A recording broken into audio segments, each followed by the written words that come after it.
Good afternoon. In this chapter, we're going to talk about strategy instructions. While the process involved in learning are invisible and as such are difficult to evaluate and train, the strategies which activate them are more visible and more susceptible to teaching and training. In this chapter, we will look more closely at exactly how learning strategy can or could affect our classroom teaching. Motivation is one key to success. If teachers can make study instruction effective, they can directly influence the motivation of their learner. Motivation, I think, is like success, okay? You can reach your goals if you want. So, study instruction in the classroom are some critics about strategy instruction. The one caught my attention was from Kellerman, is that the instruction attempts to teach learners certain types of strategies because they know how to use this strategy in their L1, but they don't know how to transfer them to the L2. Why use strategy instruction? Now that we are a little clearer on exactly what strategy instruction is, we need to ask ourselves why it is currently considered so crucial in language teaching.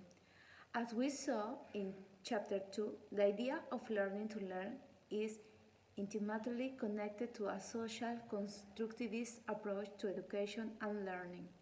And this is a conception of education that has increasingly gained ground since the 50s. To set the sociopolitical stage for the learning to learn movement.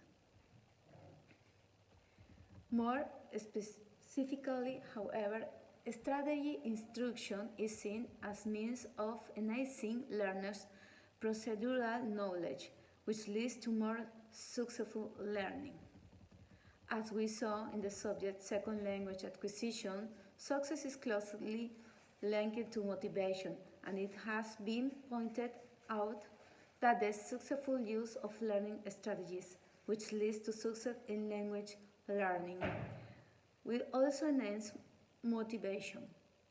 Thus, if the teacher can make study instruction effective, they can directly influence the motivation of their learners. As Kellerman said, the learners know how to use this strategy in L1, but they don't know how to transfer them to L2. But I think if we as a teacher use effective strategy instruction, the knowledge will be efficient. Strategy instruction frameworks. Jamot with Barnhart and Robbins developed another version of framework. This includes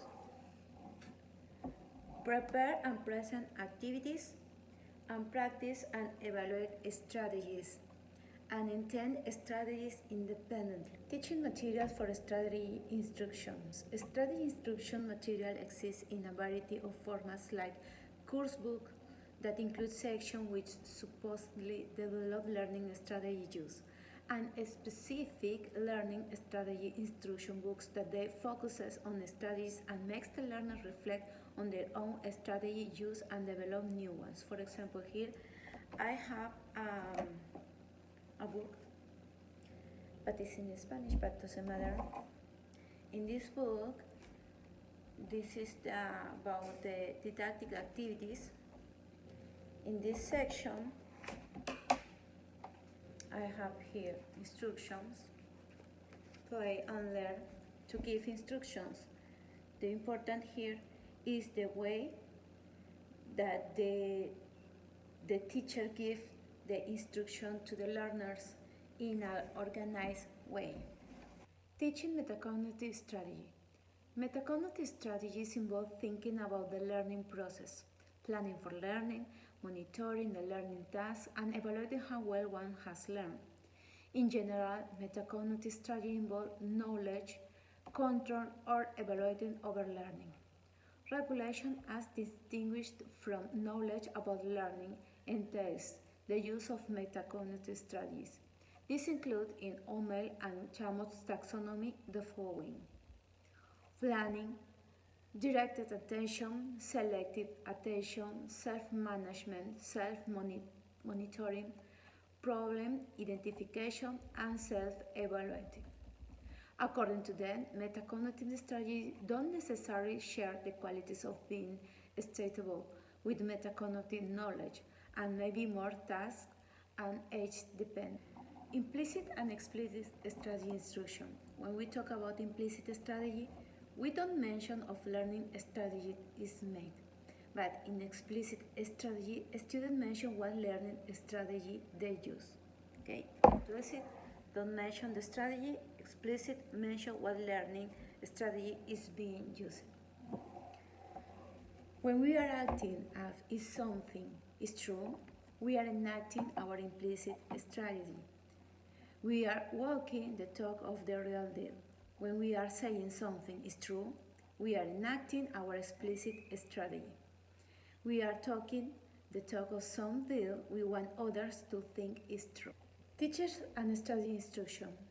Strategy instruction is necessary and beneficial for learners, and there are a variety of materials on the market to make teachers' job easier.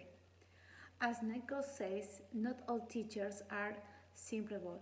To take principles, there are teachers called assimilators that they adapt their teaching practice to promote strategy instruction. Middle grounders who manage the conceptual shift to a certain extent, but not entirely, and resistors who are unable to let go of transmission model of teaching. But the most successful teachers are the assimilators because they use multiple and multisensory strategies. Cohen glosses the way in which the teacher's role in strategy instruction is different and identify a number of sub-roles which make up that of the teacher's change agent. They are the roles here. Okay. Diagnostician, learner trainer, coach, coordinator, language learner, and researcher. I'm going to describe one by one. Diagnostician is a role that consists of identifying students' current learning strategies and making the learners more aware of them. Learner trainer is a role where teachers train the learners in the use of strategies, whether explicitly or implicitly. Coach is the role where teachers work individually to develop their language learning strategy. Coordinator is the role where the teachers oversee the individual learner study program, supporting change in direction necessary. Language learner. It is an optional role where the teacher opts to learn a foreign language, putting him in the learner's shoes. And researchers is an overarching role where the teacher can research his performance in all the other roles.